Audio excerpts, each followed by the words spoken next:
Assalamualaikum warahmatullahi wabarakatuh. Selamat bergabung para peserta Sekolah Kader Pengawasan Partisipatif. Pada sesi kali ini bertemu dengan saya Hasan, anggota Bawaslu Provinsi Riau. Dan materi yang akan saya sampaikan pada kesempatan berbahagia ini ada dua subtema. Tema pertama adalah berkaitan syarat untuk menjadi pemantau pemilu dan pemilihan. Yang kedua adalah lembaga apa saja yang bisa menjadi pemantau pada pelaksanaan pemilu dan pemilihan di Negara Kesatuan Republik Indonesia. Nah, syaratnya adalah yang pertama harus berbadan hukum yang terdaftar pada pemerintah atau pemerintah daerah. Yang kedua adalah bersifat independen. Nah, bersifat independen ini menjadi penting sahabat-sahabat sekalian. Karena untuk menjadi pemantau pemilu dan pemilihan di Negara Kesatuan Indonesia ini harus terjaga independensinya dan tidak berpihak kepada kontestan manapun yang menjadi peserta pada pelaksanaan pemilu maupun pemilihan. Yang ketiga, harus mempunyai sumber dana yang jelas. Dan sumber dana yang jelas ini harus tersedia bagi lembaga yang ingin menjadi pemantau pada pelaksanaan pemilu dan pemilihan, dikarenakan Badan Pengawas Pemilu maupun Komisi Pemilihan Umum tidak menyediakan alokasi anggaran sebagai operasional untuk melaksanakan pemilu atau untuk melaksanakan pemantauan pada pelaksanaan pemilu dan pemilihan.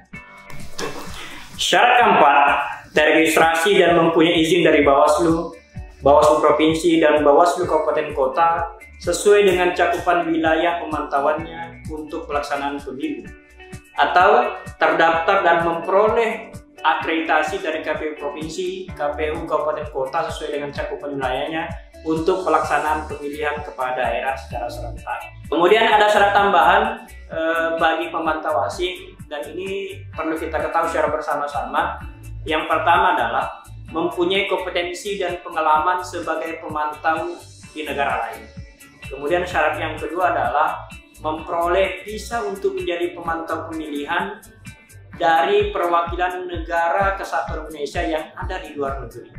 Kemudian yang ketiga dan menjadi penting untuk menjadi syarat adalah memenuhi tata cara melakukan pemantauan sesuai dengan peraturan perundang-undangan yang berlaku di negara kita ini.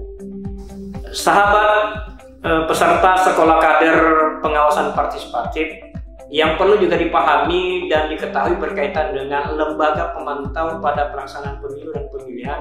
Yang pertama adalah organisasi kemasyarakatan berbadan hukum, baik berbentuk yayasan atau perkumpulan.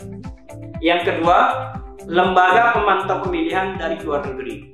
Kemudian yang ketiga adalah lembaga pemilihan di luar negeri. Kemudian yang terakhir adalah perwakilan negara sahabat yang ada di Indonesia. Itu adalah lembaga yang bisa menjadi pemantau ketika pelaksanaan pemilihan umum di Negara Kesatuan Republik Indonesia. Sedangkan lembaga apa saja yang bisa menjadi pemantau pada pelaksanaan pemilihan kepala daerah secara serentak? Yang pertama adalah organisasi kemasyarakatan pemantau pemilihan dalam negeri yang terdaftar di pemerintah. Sedangkan yang kedua adalah lembaga pemantau pemilihan asing. Jadi inilah sahabat-sahabat sekalian yang bisa menjadi pemantau pada pelaksanaan pemilu maupun pemilihan kepala daerah yang dilakukan secara serentak di Negara Kesatuan Republik Indonesia. Demikian materi dari saya. Mudah-mudahan ada manfaatnya buat kita semuanya, terutama kepada sahabat-sahabat peserta Sekolah Kader Pengawasan Partisipatif. Mudah-mudahan bisa kita laksanakan dengan sebaik-baiknya. Demikian, Assalamualaikum warahmatullahi wabarakatuh.